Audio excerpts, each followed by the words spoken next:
avec. Yes. C'est notre moment. Dites oui aux actualités dans votre journal TV.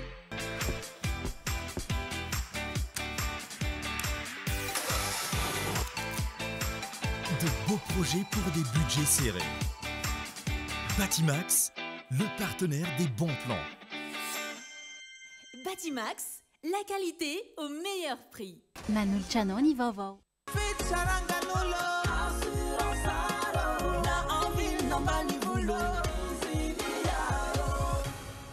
Assurance Art, Timampoltona Nilanao. Nanulcianoni vovô.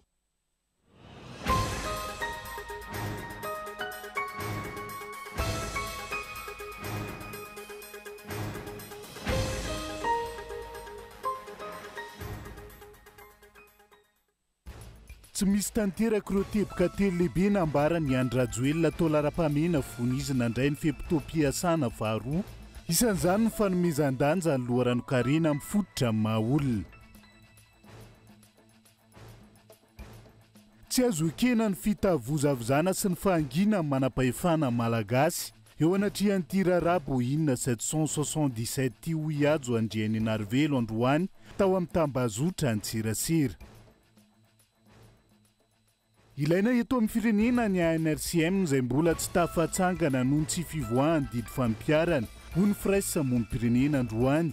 Ny sampan-draharaha izay zava-dehibe indrindra anatin'ny kiondalana lalovan'ny firenena amin'izao fotoana.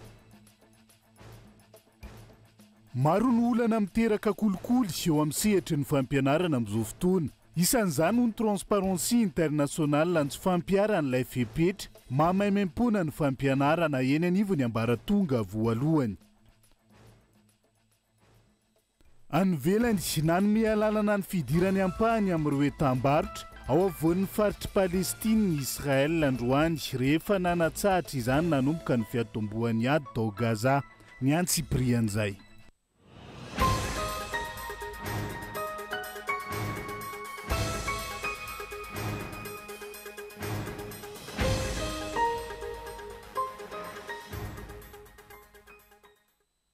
Fotoana ny fampalalamba vaotsika indray eto amin'ny fitalavitra kolo atena ny araba to amin'ny kilasy tomovavy manasa no ihany koa anaraka ny antsiprian'izay toy ny mahazatra matoa ndatsoratra avetrano ndeha no kafana ny fiarahana amin'ity alina ity fanomezana lanja ny loharanon-karena amin'ny fototra maha-olona ny fampiroboroboana ny indostria sy ny fanodinana ara-toe-karena ary ny fahaiza-mitantana ireo no isan'ny teboka telo lehibe nambarany Andry Rajoelina fa atao lara-pahamehana fon'izy nandray ny fehim-pitom-piasana faharoa amin'izao fotoan'izao. Tsy misy tanteraka ny mahakasika ireo teboka telo ireo na ny ray azara ny zavatra hita amin'ny firenena ankehitriny matoa ndatsoratra Gaëtan Andriatsilavo. Potehin'ny mpitondra fanjakana tanteraka ny vahoaka sy ny firenena malagasy amin'izao fotoana. Isan'ny tondro ahitana taratra izany famotehana firenena izany ny fitondrana tsy mahomby, ny kolikoly, ireo olana ara-toe-karena, ady sy fifandirana sosialy, fanombana ny tontolo iainana, fanilikiliana, tsy fahampian'ny olona manana fahalalana. Manampy ireo, betsaka ny fampanantenana tsy tanteraka, miembotra ny demokrasia, tsy hita taratra ny fanjakana tandalana, miverimberina ny fanitsakitsahana ny lalam-panorenana, mitombo ny jadona sy ny fanjakazakana, ny lafi ny toe-karena sy ny sosialy, sarotsaronana amina aseho ivelany, fizarana tolotra, sy karazana tsinjo izay tsy mahavaha-olana. No mahaivanina ny politika mpamokarana, any ka efa matinoana ny vahoaka malagasy, vao manao serasera fa anampy ny tantsaha, mizara masomboly amin'ny fotoana fiotazana. Miarendrika ny malagasy, miatery ny fiarina, miantraika any ambilany ny fahasairanana, mitombo isany mahanitra, saingy hodiana tsity ireny. Taratry ny faravan'ny Madagasikara ihany koa ny fitantanana, ka isan'ny pirofo mivaingana amin'izany ireo fahampotehany ny orinasa-mpanjakana toy ny Jirama sy ny Airmad. Isan'ny manimba sy mamotika ny toe-tsainy malagasy ny fanazarana azy amin'ny fanomezana kitolotolotra. Izay tolorana, tsy te hisahirana intsony fa miandry sy manantena mana avy amin'ny mpitondra fanjakana mpanome. Ny mpanolotra manararoatra ny fahasairanany mponina ka zary fialokalofana ho azy amin'ny tsy fanarahan-dalàna izay fahasairanany mponina izay. Zary fialana balina amin'ny tsy fanarahan-dalàna ny fahantrana. Kolotsaina mila ovana, ny fiankinan-doha amin'ny fanomezana ary tokony roso amin'ny famokarana ahafahana manatsara ny tokantrano ny tsirairay avy. Fa kolotsaina mila ovana eo anatrehan'izany ihany koa ny fanambakana ny mponina sy ny fanambazana azy amina fanomezana ahafahana mikatsaka tombontsoa manokana. tsy anjarany mitondra fanjakana velively no manolo-bata mafana ny vahoaka entiny raha tena misy ny fitiavana ireo vahoaka entiny ireo. Tokony fantoka amin'ny fampananana asa mahavelona sy maharitra ho an'ny mponina an-tanan-dehibe ny mpitondra, fa tsy onona amin'ny kizarazara sy ny kitolotolotra izay manam-poizina ny mpiray-tanindrazana. Izany hoe ny finiavana anarina sy anatsara ny farim-piainan'ny vahoaka malagasy no tsy misy ary tsy ananana ny mpitondra fanjakana izay heverina ho ray aman-dreny eto amin'ny firenena. Tsy mahagaga raha nilaza any Rajoelina fa sambatra ao anaty fantrana ny vahoaka malagasy. Aiza ho aiza amin'izao fotoana ny filazana any Rajoelina fa ady amin'ny fantrana sy ny fampiakarana ny fahefa-mividin'ny malagasy no tena lara-pahamehana fony izy nanomboka ny fiampitoam-piasana faharoa. Nambara tamin'izany fa efa nomena toromarika mahakasika izany ireo minisitra isan-tsokajiny ho fanatratrarana ny tanjona napetraka. Nisokajiana telo tamin'izany fotoana ny fomba fanatratrarana io tanjona io: ny fanomezana lanja ny loharano-karena, mifototra amin'ny maha-olona, ny fampiroboroboana ny indostria sy ny fanodinana ara-toe-karena ary ny fahaiza-mitantana. Hita taratra ve izany amin'izao fotoana? Firy ny indostria efa natsangana ka nanome asa ny tanora izay najoro aza potika sy maty tanteraka ny ankamaroany. Inona no efa nirosoana ka nahitana vokatra tamin'ny fanomezana lanja ny maha-olona? Ankehitriny aza ny samy malagasy indray no mitady famono an-toerana. Raha ny fahaiza-mitantana azo ambara ho vokatra izany fahaiza-mitantana izany ve ilay raraboinina misy zadimy ny gadona nitsokosoko tao Iran izay mbola misarika ny sainy be sy ny maro hatramin'ny androany? Voalaza indray ankehitriny fa ireo manohitra ny tetikasa basy toliary no nandrodana ny sekoly vao namboariny tetikasa ao Benetsy. Fanatsarana ny sekoly nefa no natao fa tsy nisy fandrodanana na avy amin'ny tetikasa na avy amin'ny mponina manohitra ny tetikasa araka ny loharano-baovao voaray avy any an-toerana. Tranga izay maneho miharihary ny fampisaraham-bazana ny samy malagasy. Idirantsika lalindalina kokoa mikasika an'izay rarabo inona 777 zay amin'izao fotoana izao. Mafy ny sazy ho azon'ireo voasarinokotra na mivantana na akolaka amin'ity rarabo inona 777 ity. Noho izany tafiditra ho isan'ireo crime international ho imbesaiza jovial androany. Ny fomba fitondrana ny firenena mihitsy no mampanara fiaramanidina lehibe toy izao no lazaina fa tsy fantatry Andry Rajoelina sy Tsay ho etran'ity paitoekarena ity. Onasaina no mitaritra ny Antsiprian'izay. Tafiditra ho isan'ny crime international ny raraboiny 777 misy dimy ny eken'i Madagasikara hitondra ny lara-pamantarany ho tombontsoa ny Iran izay firenena iarany sazy. Efa nisokatra io fanadihadiana io na ataony eto an-toerana na ny iraisam-pirenena ka sazy roa no mety hivoaka aorian'izay hoy Imbesar Jovial, économiste financier sady filohan'ny antoko antoky ny fivoaran'ny malagasy. Misy ny natao hoe financial crime international law, lalàna mikasika ny crime international. Io crime international io dia zavatra tsotra fotsiny. Ao resaka blanchiment, dia ao resaka fanikan-dalàna amin'ny resaka sanction. Hitantsika fa Iran ny tratran'ny sanction, lalàna iraisam-pirenena izy io ary anatiny voakasika anatiny io Madagasikara sy avion civil ity. Dia misy ny zavatra ihatra individuel. Araky ny tratasy efa hitantsika ny amin'ny tambazotra serasera sy amin'ny vaovao rehetra any, 1 million de dollars d'amende individuelle avec 20 ans d'emprisonnement. Izay rehetra voakasikasika n'ity affaire ity ary nandika ny lalàna mikasika n'ity affaire ity. Eo ihany koa mety azo an'ilay firenena satria raha ny institution antsika nanao an'ilay zavatra ny approuven'ny Amerikanina na ny international hoe nisy défaillance n'ilay institution sy ny karazany dia ny sanction économique mety hiatra amintsika amin'izay fotoan'izay. Mety hiatra amintsika ny sanction amin'ny resaka importation, amin'ny resaka subvention, amin'ny resaka betsaka zany ny conséquence économique mety ateraka ity zavatra ity. Fa ny irariana aloha dia andearaky ny tokony ho izy ny enquête internationale ary idédouaner an'ilay fanjakana mihitsy hoe tsy teo amintsika angambany nisy an'izay fahizay fa quelque part nefa sarotra ny ino amin'izany satria provisoire ny autorisation nomeny ACM, tsy nisy an'ilay suivi nomeny ACM rehefa tapitra ilay provisoire, nisy amin'izay ihany koa ny falsification. Tokony andiny teny Andry Rajoelina sy Tsay Christian raha mitombona ny filazana fa tsy nahalala ity raharaha ity ireto tompona andraikitra voalohany eto amin'ny firenena ireto. Ny fiovaovan'ny faneho-kevitra avy amin'ny mpitondra fanjakana izay manamafy ny ahatsehavanana. Misy amin'izy ireo no milaza fa voafitaka ny fanjakana, misy ny milaza fa tsy nahalala. Tranga izay tsy mitovy ary mifanipaka. Raha ny faneho-kevitra ity mpanao politika ity hatrany, ilaina ny enquête parlementaire amin'ity raharaha ity fa tsy araky ny nambarany filohany antenymeran-dolona. Zavatra Boeing 777 tsy hoentina izy io itona entina Madagasikara eo Antananarivo ka ny Diego na ka ny Sambava na ka ny Fort Dauphin na ka ny Toliara fa io boina ngeza be io tokony ligne international mahaligne international zany natao ve ny due diligence mikasika ny société UDAM zany hoe iza ny tompony io société io inona ny expérience ny société amin'ny resaka fiaramanidina raha no exploitation izy ary aizany misy amin'ny société io Madagasikara faharoa manaraka an'izay raha nanome autorisation provisoire ny ACM ka raha nisy ary zay instruction zay iza na ministère ave nanome instruction présidence ave tsy au courant an'izy io premier ministre ave tsy au courant an'izy io raha tsy au courant reo olo reo dia nisy ny atao hoe fay administratif raha ny tokony izy ary acte rehetra administratif rehetra amin'ny zavatra toetra raha ohatrany io sady zavatra mafonja boina 777 ny tenenina hoe aho dia tokony au courant izy reo dikan'izany misy défaillance quelque part eo amin'ny acte administratif eo amin'ny resaka administration en général mihitsy tsy vao maîtriser ve le administration sa efa manao zay saipatana le administration efa tsisy hiérarchie zay ny antony nanontaniana hoe misy ny enquête judiciaire mais mila atao ihany koa ny enquête parlementaire mba ahitana an'izay défaillance manifeste zay ahafahana micorriger an'le zavatra ho an'ny mpanara-baovao fomba efa fanao ny fitondrana ny manodina ny saim-bahoaka amin'ny zavatra hafa rehefa misy toedra raha mafana toy izao eto amin'ny firenena amin'ny tindry mitoraka ity na inona anakoman'izany na inona mierimberezana ny sain'ny vahoaka malagasy tsy maintsy hivoaka ny marina noho izany tsy afaka ho fehezindreo sampandraram-pitsarana sy mpanao famitorana ary mpampiatra lalàna malagasy ka hoe tsy hisy toyiny porofon'izany ny Rararo Mivos olona akaiky ny Andrajoelina vao eloka ny gadra tany Londres satria vahiny no nandray an-tanana ny Rara toy izay ihany koa ity Raraboinina 777 ity.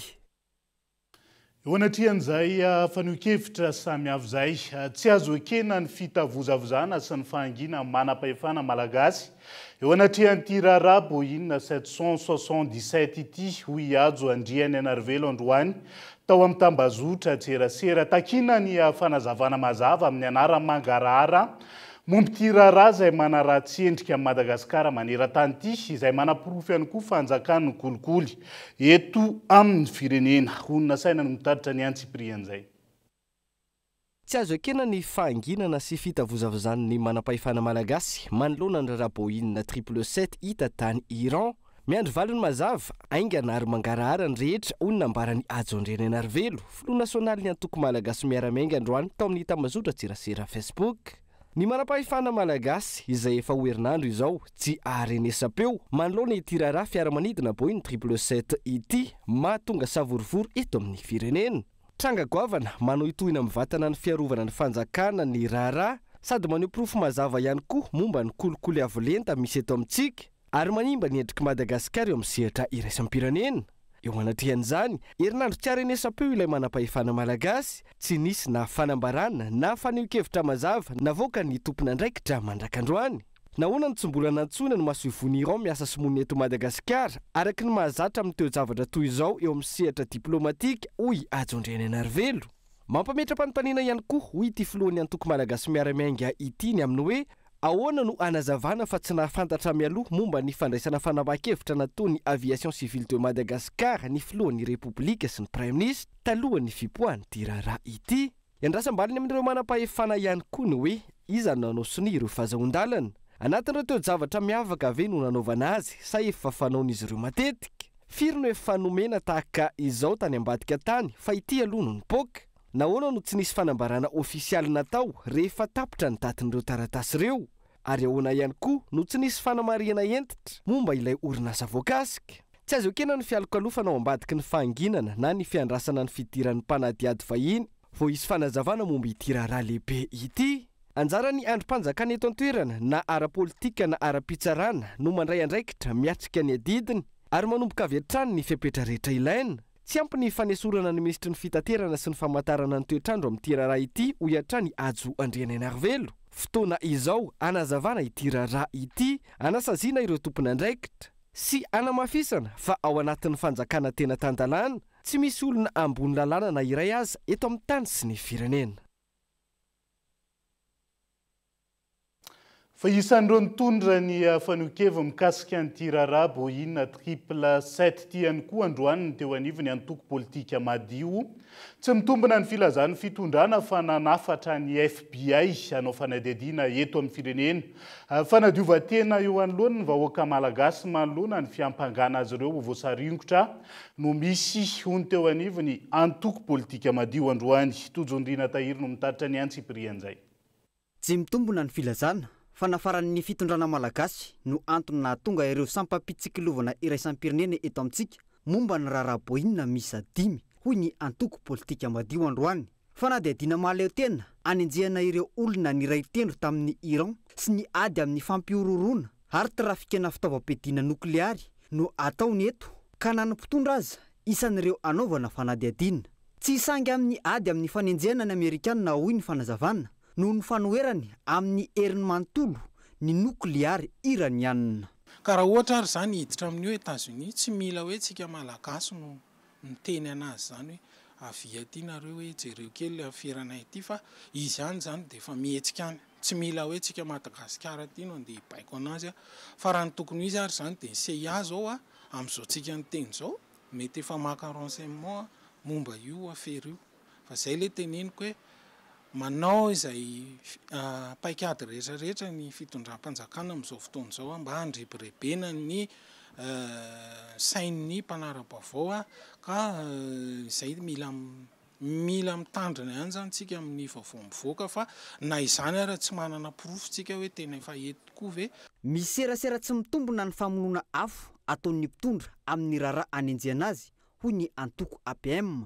Mila mahay manavaka ny vaovao avoakan'ny mpitondra tsara ny olom-pirenena manoloana ny fialana bala ataon'izy ireo hoy ny fanazavana. Misy vaovao mila famakafakana lalina ny fitombonany. Mila satria efa malaza be voiziny tambazotra eny amin'ny fiarahamonina rehetra eny efa io daholo ny resahan'ny olona dia mila zany mampandradrisa moa izy ny fitenitsika gasy dia mitady zany izay paikady rehetra ny fitondram-panjakana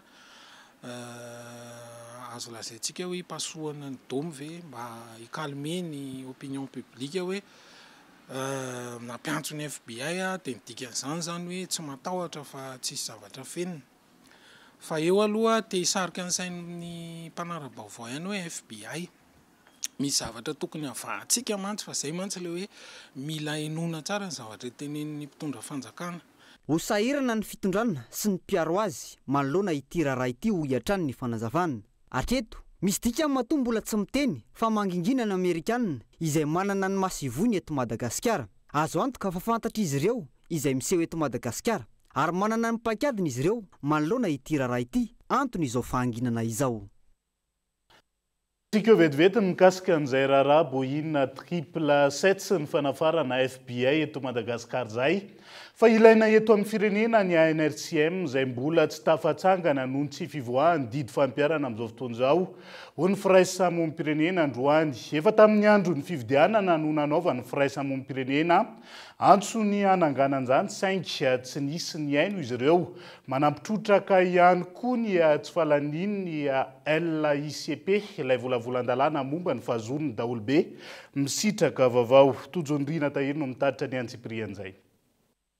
Ny fanjakana mihitsy tsy manana ny fanoloran-tena ametraka ny ANRCM, Autorité nationale de régulation de la communication médiatisée. Antony mbola tsy navoakan'ny fanjakana hatramin'izao ny décret d'application ahafahana manangana izany. Antsoavy maro no nataon'ny firaisamoam-pirenena ny amin'ny nananganana azy saingy mbola tsy natsangan'ny fanjakana hatreto. Mila ity sampana raha ity ny toedra raha-pirenena amin'izao fotoana manoloana ny fandaminana ny aina aman-jery noho ny savorovoro politika. Eo le tsy fampiarana lalàna eo ihany koa le hoe raha ndrafitra ao anatin'ilay RCN dia hoe indraindray zany mbola hita ihany ny fanjakana zany hoe ilay ataontsika hoe izay ataontsika hoe satria ao anatin'le 12 io dia misy ataontsika hoe ny 7 amin'ireo eo ngamba izay raha tsy diso no anisany ataontsika hoe tompona andraikitra ara-panjakana daholo le ao anatin'le membre ao anatin'ny RCN dia indraindray zany hitantsika ohatrany hoe mbola le fanjakana foibe ihany no manatanteraka azy. Isan'ny olana goavana ihany koa ny tsy mbola fahalaniny ny LICP volavolan-dalàna momba ny fahazon'ny daholo be misitraka vaovao projet de loi sur l'accès à l'information à caractère public sofototra ny misitraka toroay ary manampy amin'ny fandraisana andraikitra sy fanapahan-kevitra ny fisitrahana izany indrindra ny toroay avy amin'ny fitondram-panjakana betsaka amin'ireo vaovao momba ny raharaham-panjakana no afenimpenina tsy ho fanta bahoaka le hoe misitraka n'le vaovao dia izavy ny tokony hoe rehefa misy ny vaovao anatin'iny dia tokony mahazo misitraka daholo dia avaiza avy koa ny tokony voizana n'le vaovao na avy amin'izy na sehatra avaiza na sehatra avaiza fa tsy lasa ohatrany hoe indraindray zany rehefa mijery ny fomba fijery dia hoe rehefa misy vaovao anankiray dia indraindray hoe manana fiandaniana be ary amin'le mpanohana indraindray tsy ahitantsika n'izay zavatra tena hoe zavatra marina indraindray mety tsy dia tena tazantsika anatin'ny aina aman-jery ataontsika hoe aina aman-jery mpanjakana indraindray zara raha voaresaka ao anatin'iny aty amin'ny aina aman-jery ataontsika hoe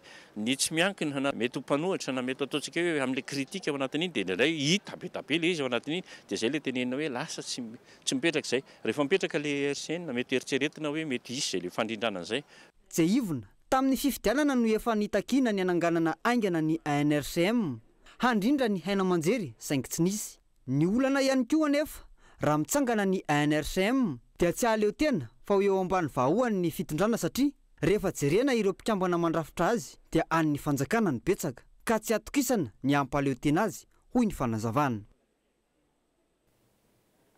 tontolon'ny fampianarana vetivety manimba ny sehatra ny fampianarana amin'izao fotoana ny kolikoly araka ny fanadiadiny izay nataon'ny Transparency International maro ny olana miteraka ny kolikoly eo amin'ny sehatra ny fampianarana ary isan'izany tsy fampiarana ilay fepetra mahaimaim-poana ny fampianarana indrindra ny anivony ambaratonga voalohany ny fitondrana izay tokony hanao lara-pamena marina ny fanabeazana hony fanazavana nentin'izy ireo tamin'ity androan'ity santatra ny ainy sehatra iray mora anjakan'ny kolikoly ny sehatra ny fampianarana araka ny fanadiadina nataon'ny Transparency International Initiative Madagascar teo anelanela ny taona 2024 sy 2025 maro ny olana mety hiteraka kolikoly eo amin'ny sehatra ny fanabeazana anisan'izany ny fivarotana naoty sy diplôma ary ny fanararaotana amin'ny fandraisana sy ny fanendrena mpampianatra mandritra ny fampidirana mpianatra misy ray aman-dreny mandoha vola ahafahany zanany miditra avy hatrany na misondrotra kilasy tsy nandalo fanadinana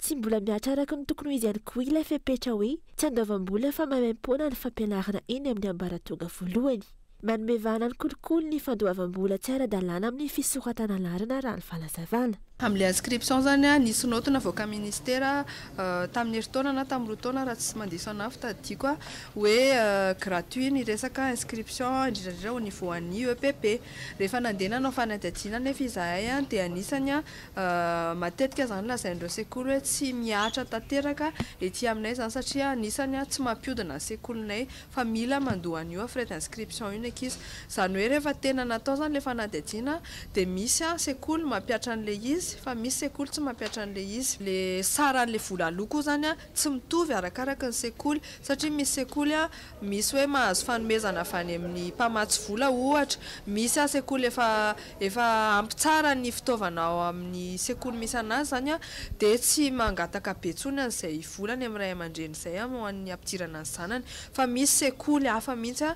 tena hoe mangataka an'izay frais d'inscription izay tsy mitovy amin'ny sekoly hafa zany manimba ny kalitaon'ny fampianarana eto amin'ny firenena ny firogatry ny kolikoly indrindra eo amin'ny lafin'ny fandraisana mpampianatra tsy ireo manam-pahaizana lofanina mpianatra intsony no malao izany fa ireo izay nandoha volana mahafantatra olona mety hitarika fianalan-daharana ihany koa ny kolikoly indrindra ho an'ireo mpianatra sahirana na ireo niarany falararotana na kolikoly ara-nofy manoloana izany tokony hanao lahara-pahambena ny fanabeazana ny fitondram-panjakana raha ny falazavana mila mpiarina marina ny fepetra noraisina fa tsy mijanona ho resaka ambony latabatra fotsiny piaro le politika medina amin'ny kolikoly zany amin'ity sehatra ity satria lasa resa be fotsiny le izy tsy tenenina hoe anisan'ny secteur anankiray prioritaire amin'ny secteur maromaro eto Madagasikara nefa rehefa tena manao fanadihadiana ohatr'izao ianao hita hoe tena tsy hany mihitsy le izy tsy misitraka an'izay hoe fijerena ny resaka ady amin'ny kolikoly izay ny olona dia manarak'izay maro nefa voateny teo zao ohatra hoe ampitomboana anisan'ny sekoly fa fanatsarana ihany koa nefa misy ampiodinana izay resaka fahaizana ho an'ny ankizy izay hoe misy sekoly napetraka io misy sekoly naorina dia jerena ny mpampianatra ao anatiny entina hanabeazana an'ilay ankizy fa telo manaraka an'izay voateny tao koa hoe betsaka ny olona izay mahita na ny anakolokolo fa tsy hitany hoe aiza izy tsy fantany zony dia reny centre d'écoute efa miexiste reny mba ataovy opérationnel izy reny na hoe raha sanatria tsy misy dia asiana any amin'izay toerana tokony asiana azy ahafahan'ireo olona ireo mitaraina zany amin'ny fomba kalalana sy manaja ny atao hoe confidentialité any zany. Araka ny fanazavana ireo mpianatra manana fahasembanana ireo tovovavy ary ireo ankizy any ambanivohitra no tena marefo amin'ny kolikoly eo amin'ny sehatry ny fanabeazana. Ny fampolisan-jaton'ireo olona nanontaniana nandritra ny fanadihadiana nataon'ny Transparency International Initiative Madagascar no nilaza fa nahita na niara ny kolikoly teo amin'ny sehatry ny fanabeazana. Tsy saina lodinika hitorika izany ny raika amin'ny valo polisan-jaton'izy ireo no nitahotra sy tsy fahalalana ny tokony atao raha hitorika kolikoly. Dia izay koa no hoentsika misedy vetivety eo anaty doka fohy hiverenantsika eo ny tontolo ny fampianarana rehefa avy eo ny mikasika ny fampidirana mpianatra amin'izao fotoana izao ny resaka vidiny fitaovam-pianarana sara-pisoratana anarana izay isan'ny mampikakaika ny ray aman-dreny ankehitriny eo ihany koa ny resaka fanafarana fiarakodia izay isan'ny mampitaraina ireo mpisehatra ihany koa ao anatin'ny tapany faharoa ny fampalalam-baovao no anarahantsika ny antsiprian'izay aza misaraka aminay ary.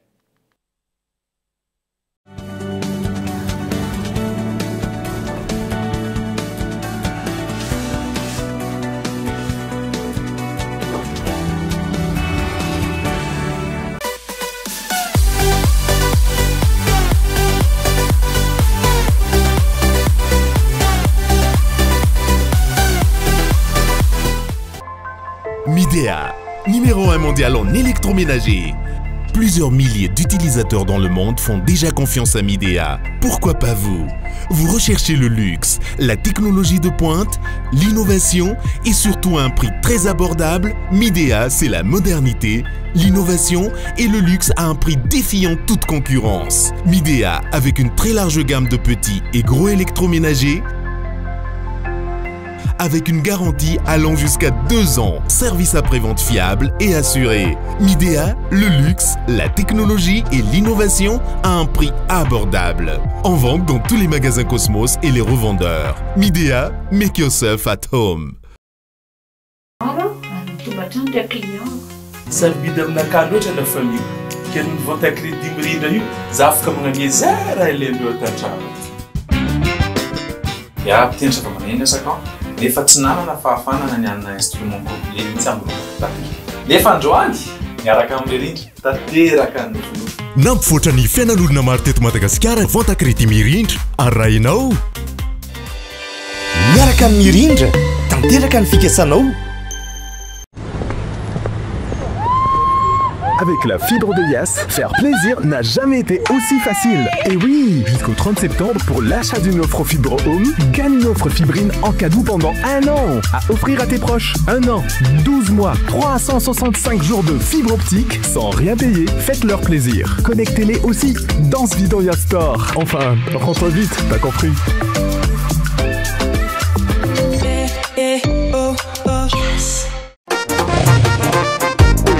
Innan moto tena tsare sady matanjaka no maharitra mahafinaritra mitondra zay cross tsy matetena fa moraka zay ne fenoma zay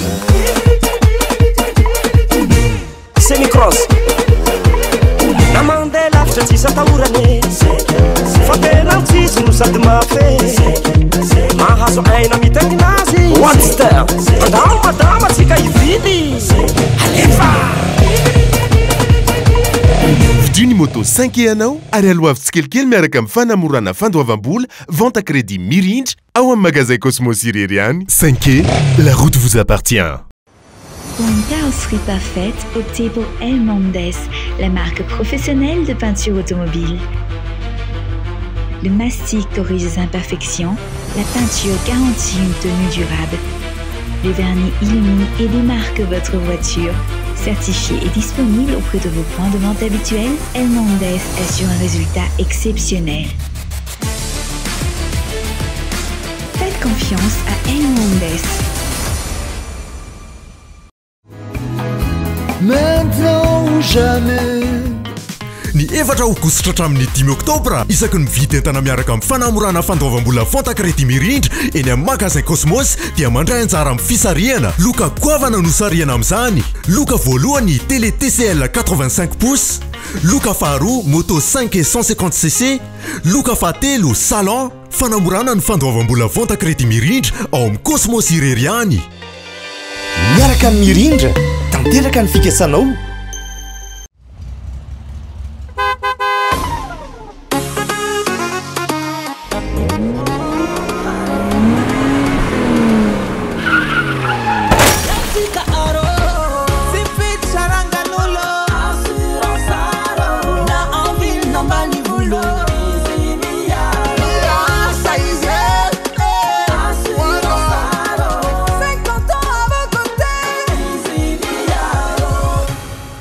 Assurance Art, dimampolo taona ny ilanao.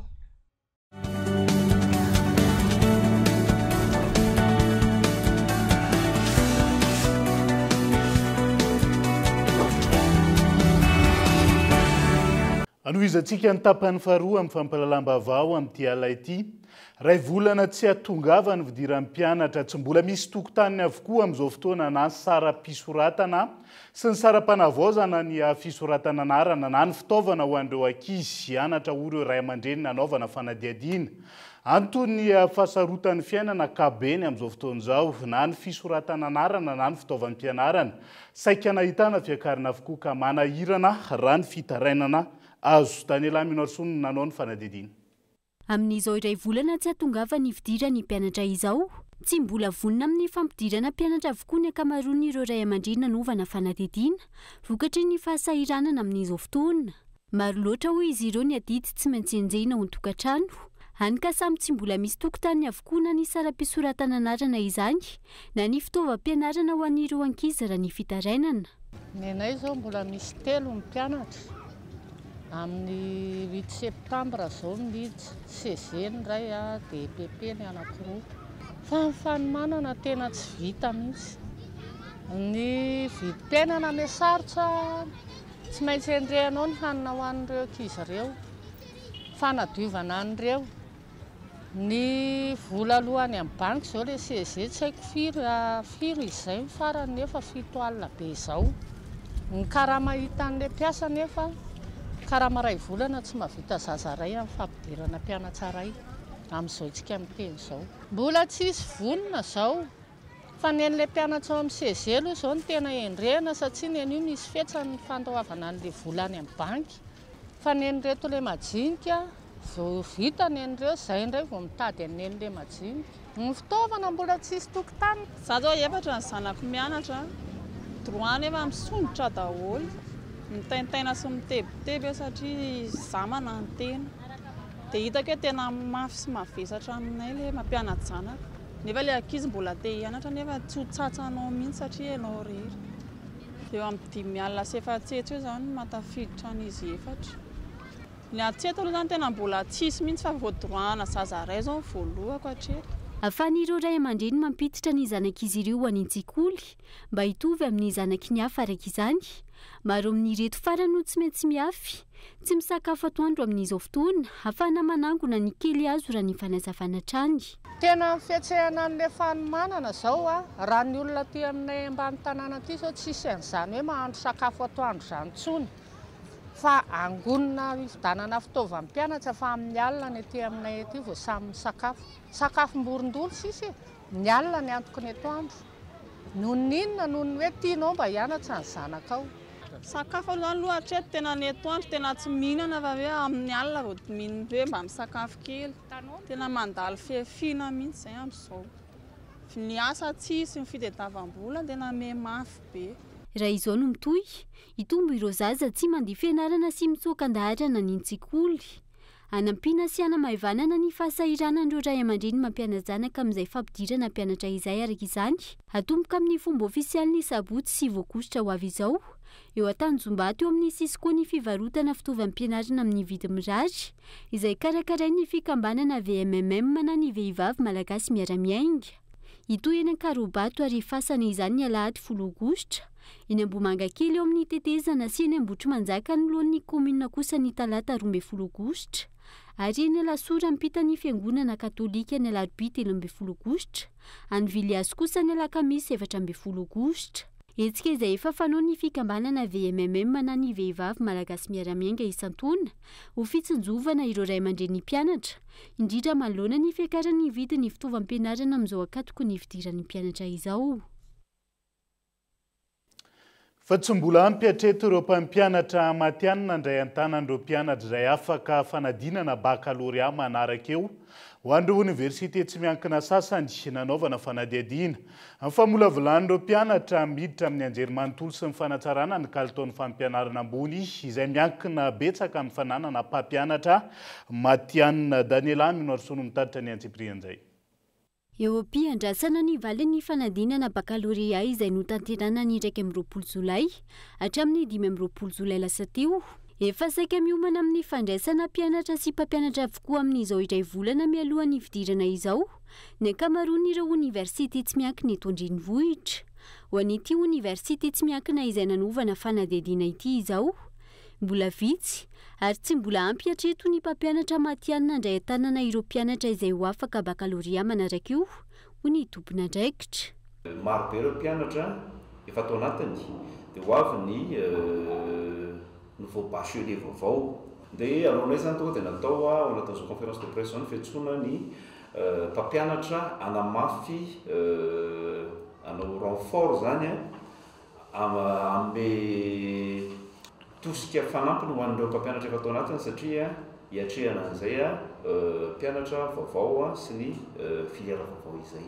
Tsy aivina, miankina betsaka amin'ny fananana mpampianatra matianina ny ahafahana manatsara ny kalitaon'ny fampianarana ambony, fa ihany koa ny famolavolana ireo mpianatra hanana fahaiza-manao sitraky farifahazotoana ho hiatran'ny fanazavana.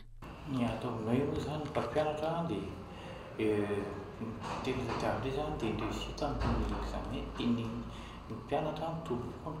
Ohatra zao misy klasy anankiray matoa mpianatra mianatra tamana foana ilay zany dia mpampianatra tena mahazoto tia ny mpampianatra tia ny mpampianarana. Dia izay raha vao hoe tsy dia metimety amin'ny mpampianatra dia tsy maintsy mitady solona izay mananaka izay zany dia nenay mitady solona foana raha ohatra ka misy mpampianatra misy hoe tsy mahazo n'ilay zavatra fampianarana ataon'ilay mpampianatra. Hanomboka ny volana septambra ho avy izao ny fidirana voalohany ho an'ny taona voalohany amin'ny oniversite tsy miankina sasany ho an'ireo mpianatra afaka fanadinana bakalorea maniry ny hiditra taona voalohany amin'ny oniversite raha ny fanadihadiana hatrany. Mbola andrasana kosa hatreto ny valin'ny fanadinana bakalorea 2024. Lafomba vao hafa vetivety naneo ny heviny mikasika ny fandaminana misy eo amin'ny tsena Sabotsy Antsirabe ambeny tanàna teo aloha Razanak'olona Paul androany. Tsy matoky intsony ny fiadidiana ny tanàna ave ireo mpivarotra ka lasa manangana amin'izay mahamety azy amin'izao fotoana izao. Raha nahay nandray andraikitra ny fiadidiana ny tanàna taorian'ny famaizana tokony efa nisy ny drafitrasany raisana amin'ireo fodo-drafitrasana atsangana. Ho ny fanazavany Andrindrina Randriamiarisokolo Antsirabe. 10 andro izay no lasa taoriana maizany tsena Sabotsy teto Antsirabe. Tao anatin'izay fotoana izay dia marobe ireo fikambanana sy orinasa ary vondrona maro samihafa tonga nitondra fanampiana ho an'ireo mpivarotra sy mpandraharaha izay niarambona. Ary betsaka ihany koa ireo mpiray tanindrazana izay niarany salana nampy azy ireo tamin'ny fanadiovana ity tsena ity. Anisan'ny voatsikatitra tao anatin'izay andro maromaro izay dia niazakazaka tanteraka ny fananganana ireo foto-drafitrasa simba na ny toeram-pivarotan'ireo mpivarotra izany izay mametra-panontaniana ny hoe ara-dalàna sa tsy ny fananganana izy ireo izany eto amin'ity tsena Sabotsy Antsirabe ity. Ary tsy vitan'ny trano azo ihany fa misy ireo manao trano biriky mihitsy. Manoloana izany anefa dia naneho ny heviny mahakasika ity tsena Sabotsy ity ny ben'ny tanàna izay nitantana teo aloha Razanak'olona Paul. Tsy matoky intsony ny fiadidinan'ny tanàna ve ireo mpivarotra ka lasa manangana izay mampety azy sy itiavany azy. Raha ny tokony ho izy ho ity ben'ny tanàna ity, raha tena nandray andraikitra avy hatrany ny fiadidinan'ny tanàna taorian'ny famaizana dia tokony efa nisy ny drafitrasana ny planina ary tokony hitovy avokoa ireo foto-drafitrasa izay tsangana ireo mpivarotra ireo ary miaraka manangana. Tsy izay anefa ny zava-misy ankehitriny fa ireo mpivarotra izay manana fahafana no afaka manangana ny azy. Raha anangana le olona fa maiky hivarotra izy dia tokony amienao plan de marche. Ary izao ny zavatra palahelo amin'io manko. Misy manambola tonga dia mavita manangana. Fa ireo le tsy nanambola mivarotra tao tsenan'ny Sabotsy makaizy izy ireo rehefa avy eo. Zany tokony voadinika daholo ao anatin'io raha matoky amin'ny be ny tanàna ny olona tokony moyenne mena amin'ny be ny tanàna dia izy ny nanangana ny fotodrafitrasa fa le olona koa efa mety tsy manapatokisana intsony ve dia hoe aloha zay ny anaony anay satria ahinotso vita amiko aloha dia mibe ny tanàna no mifehan'izany fa raha leader mpitarika amin'ny be ny tanàna dia tsy tokony hikorotana io tsena io fa tokony ilamina deny zao ary izy raha azo atao dia manome plan eo dia atao ny plan de masse dia tokony miara-manomboka lay izy zany ny tsara indrindra dia tsy maintsy manaraka an'iny fa ny ampalahelo amin'io ary mampatahotra dia verina ohatra ny tsena sabotsy tany am-piangany io samy manao zay mamety azy fa dia tsisy plan tsy karitra ihany koa hoy hatrany ity be ny tanàna izay nitantana teo aloha ity fa nisy an'ireo vy iza sisa tsy may izay tavela teo taoriany fahamaizana raha ny tokony ho izy amin'ireny dia mbola nentina nananganana ireo fotodrafitrasa amin'izao fotoana izao ary natao mangarahara amin'ireo vahoaka ny vy rehetrarehetra tao raha nieniko efa tsisy tsony zany a tokony nezahana natao nangarahara hoe namidy ohatra le vy dia iny mba hafahana manangana tsena ny vinga efa raha ohatra raisitsika efa 200 ny kilao zao alalainy eny enaniny eny ka raha 200 kilao tako navesatra ihany ny vy tao na niena ary ny lanjany navesatra ihany le ferme napetraka tao dia reny zany tokony hoe afahana mampandroso ny tsena mba atao fantatro ny vahoaka zay ny teneniko hoe namezaka ary ny lehibe amin'ny fitondrana fa rehefa tsy madio ny aty ambany dia maloto dolidolo ny rehetrarehetra slogan filoham-pirenena dia le hoe manara-penitra dia ny tsara indrindra nge raha vita dia ataovy le zay ny tena tediavin'ireo vahoaka ireo anangano tena manara-penitra araka izany dia mametra-panontaniana ny maro ny hoe atao aiza izany ilay tsena izay lazaina fa manara-penitra izay ho atsangana eto amin'ity tsena sabotsy Antsirabe ity kanefa dia samy manangana amin'izay mampety azy sy mahatsara azy ireo mpivarotra arak'izao hitantsika amin'izary eto izao iverenantsika vetivety ny vaovaon'ny fampianarana tamin'ny alalan'ny fanolorana fitaovam-pianarana sy kojakoja ilaina amin'ny andavanandro amin'ny fampiarana an-taranja commerce international anatin'ny gestion de l'événementiel nataon'ireo mpianatra master 2 teo anivon'ny sekoly ambony UGM ao amin'ny université Mahajanga zazaka ambotenina 20 arak'izany no nisitraka ny fanolorana tao amin'ny orphelinat Mangarivotra andao rahantsika ny Antsiprian'izay ho fampiarana ny taranja ianarana any an-dakilasy tato amin'ny centre orphelinat ato Mangarivotra Mahajanga no nisafidiny ireto mpianatra ny UGM eto anivon'ny université ny Mahajanga ireto nanolorana fitaovam-pianarana sy kojakoja ilaina amin'ny fampiasa andavanandro ho ampiasainy ireto ankizy beazinato ireto cahier, stylo, gourde miaraka amin'ny boîte à goûter ary ny koveta sy ireo fitaovana miaraka aminy. Fanomezana be dia be natao teo dia ny mpianatra ao amin'ny master 2 commerce international ao amin'ny UGM Université de Mahajanga zany manao hetsika ny karakara nitady fitadiavam-bola izy dia nanoana ny fony loatra zany reto zazak'amboty reto dia nanome an'izay fanomezana isan-karazan'izay izy dia zany fanomezana zany zany hetsika zany ao anatin'le matière anankiray amin'ny zareo master 2 hoe le matière gestion de l'événementiel dia manao événement zany zareo dia ny afara tamin'izao hoe fanomezana ho an'ny orphelinat eto amin'ny Mangarivotra zao akoatran'izay dia natao koa zao hetsika zao satria ny ao amin'ny UGM mihitsiny dia niaraka nanome zany akoatra ny mpianatra nanome dia ny administration amin'ny UGM koa zany dia nanampy amin'izao fanomezana zao satria resaka asa soa eo amin'ilay hoe responsabilité sociétale de l'entreprise na ny RSE dia miaraka nanao koa izy mba ho fandraisana anjara amin'ny fampandrosoana ny eto amin'ny tsika eto Mahajanga. 12 mianadahy ny ankizy beazinato amin'ny centre orphelinat Mangarivotra 20 taona ny zandriny raha 20 taona kosa ny zokony indrindra izay hiatrika ny fanadina-panjakana baccalauréat amin'ity taom-pianarana vaovao ity. Vao teo zany UGM aloha nandalo teo dia nitondra ireo zavatra fanampiana be da be ireo ao ny kiraro, ny boîte à goûter, ny cahier, stylo hoentin'ireo zaza ireo miditra mianatra amin'ny rentrée manaraka izao tena esorana be da be zao ary ankasitrana satria mbola amin'ny firemany ao amin'ny M2 dia fa nananana naneritreritra hoe andao hanampy ireo zandritsika izay sahirana any amin'ny centre tena esorana betsaka zany zareo avy amin'ny UGM. Fiarahamientan'ny mpianatra sy ny mpampianatra ary ny tompona andraikitra eo anivon'ny sekoly UGM no nahafahany nanatotosa izao hetsika izao ka hanaovan'ny mpitondra teny fisaorana ho an'ny rehetra. eto dia makasitraka feno ndrety mpianatra atao master 2 atao amin'ny IGM commerce international IGM makasitraka ny amin'ny zao fanomezana zao makasitraka indrindra ihany koa any coordonnateur pédagogique izay tena nanohana teny foana ary tena niaraka ny tepo tao anatin'le izy nandritra ny événement rehetra zay nikarakaraina makasitraka ny mpampianatra madame Vanina eto solitena maromaro zay mpampianatra fa solitena fotsiny eto makasitraka ihany koa ny directeur ny IGM zay namme malalaka anay afaka nanao zao hetsika zao makasitraka amin'ny président ny université Mahajanga zay tena namme alalana feno koa ny tena marina afaka tokony tonga teto fa no ny andraikitra be loloavina dia misy fahasahiranana tsy fahatongama dia misaotra indrindra misaotra ny mpanao gazety ihany koa tena niaraka foana nandritra ny événement isan-karazany ary misaotra ihany koa ny centre orphelinat nanaiky nandray andreto mpianatra reto anaovan'izao hetsika hoe fanomezana taon zao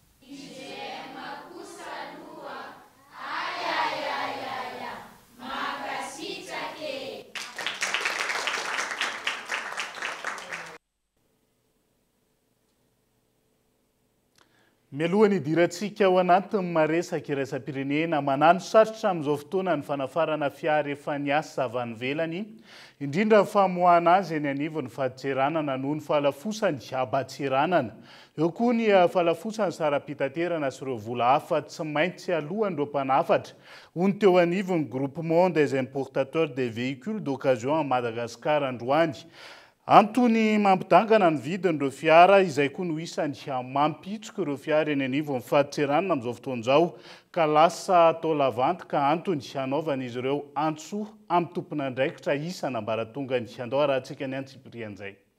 Raha tokana no didina ny 500 isam-bolana, izany hoe 4,000 isan-taona talohany vanim-potoana nandalovany Covid-19 teto Madagasikara ny fiara efa niasa avy ao Eropa niditra teto an-toerana.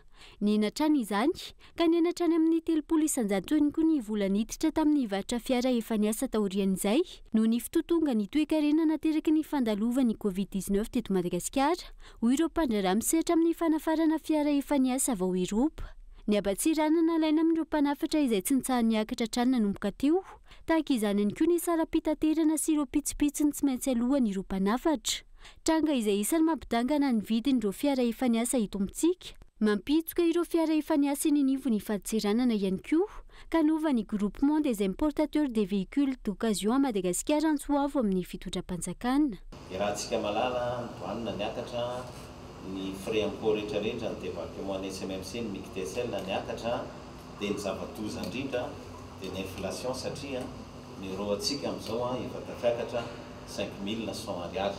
Izany rehetrarehetra izany dia misy fiantraikany eo amin'ny importation na véhicule d'occasion ary izany zavatra izany zany mila jereny ny fanjakana aingana mba ahafahana mirelancer an'izay resaka importation na véhicule d'occasion izay satria raha ny vola ampidiriny importateur na véhicule d'occasion dia manana ny anjara toerany ao anatin'ny kitapom-bola fanjakana.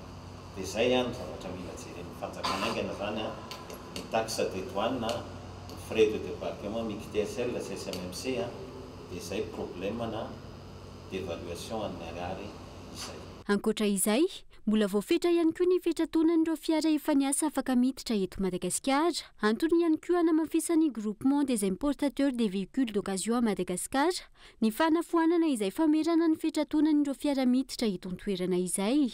Kasika ny fiara vaventy ny véhicule égale plus de 3 tonnes 5 dia moins de 15 ans. Zay zany lalàna misy eto amintsika. Raha ohatra indray izy ka zay izy raha fourgon, fa raha ohatra izy ka plus de 10 places dia moins de 10 ans. Zay zany lalànantsika. Dia mikasika ny dédouanement mametraka zany ny douane manoloana ny hoe rénovation de parc automobile à Madagascar dia ny arpus maximum manapetraka ny douane dia 8 ans. Zany hoe tsika zany zao 2025 dia manomboka 2017 ny compter ny douane. Zay manomboka 2017 zany dia raisina valeur normale dia ainsi de suite raha ohatra ka récent izy. Fa raha ohatra ka tany eroa rehetrarehetra dia manomboka zay le 8 ans zay ny arpus icalcule ny douane azy. Dia makasika an'izay indrindra moa nefa ny fampiresahana hoe manoloana ny fahefa-mividintsika malagasy dia efa manengavy zany izay importateur de véhicule d'occasion mba hoe ho foanana le limite d'âge satria raha par rapport amin'le véhicule efa tranainy be eto an-toerana dia véhicule avy any Europa manerana amin'izao tontolo zao a véhicule entretien garage daholo dia mazay moa nefa niangaviana tamin'ny mpitondra fanjakana dia miandry ny valiny tsika. Afana mamahy izay olana maro lafy sedrainy ireo mpanafatra fiara efa niasa eto amintsika izay araka izany nampahafantarana tamin'ny fomba ofisialy androany ny fitsanganany fikambanany groupement des importateurs des véhicules d'occasion à Madagascar na ny GVOM. Fikambanana izay aro sy solontenany ireo mpanafatra fiara efa niasa eto Madagasikara malona ireo olana maro lafy sedrain'izy ireo amin'ny fitondram-panjakana ankehitriny. Dia izay ihany koa no entina manakatona ny fampalalam-baovao amin'ity ality isorana ianao nanarak'izay hatramin'ny farany mandrapitafa ho amin'ny raha mipitso indray ary tombo kilasy tombo vaveloma tomboka.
De beaux projets pour des budgets serrés. Batimax, le partenaire des bons plans. Batimax, la qualité au meilleur prix. Vous a présenté Nivava.